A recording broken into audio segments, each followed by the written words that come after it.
आपकी विश्व समाचार अपडेट में आपका स्वागत है। यूरोपीय संघ की विदेश नीति प्रमुख काजल कलास ने बेल्जियम के प्रधानमंत्री बार्ट डी वेवर की मॉस्को के साथ संबंध सामान्य करने और रूस से सस्ती ऊर्जा खरीदने की अपील को 17 मार्च को खारिज कर दिया है। डी वेवर ने एक साक्षात्कार में दावा किया था कि यूरोपीय नेता निजी बैठकों में उनके विचारों से सहमत हैं, लेकिन सार्वजनिक रूप से कोई नहीं बोलना चाहता। हालांकि कलास ने इस धारणा को गलत बताया और चेतावनी दी कि रूस के साथ सामान्य व्यावसायिक संबंध फिर से कई संघर्षों को जन्म दे सकते हैं।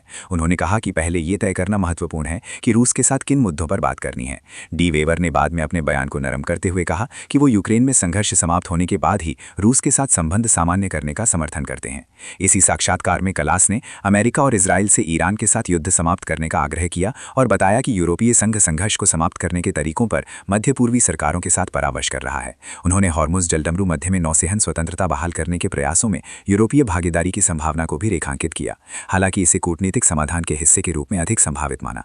कई यूरोपीय देशों ने पहले अमेरिकी राष्ट्रपति डोनाल्ड ट्रंप द्वारा हॉर्मुज जलडमरू मध्य को फिर से खोलने के मिशन में शामिल होने के आह्वान को अस्वीकार कर दिया था, जो तेल, गैस और अन्य वस्तुओं के लिए एक महत्वपूर्ण शिपिंग मार्ग है।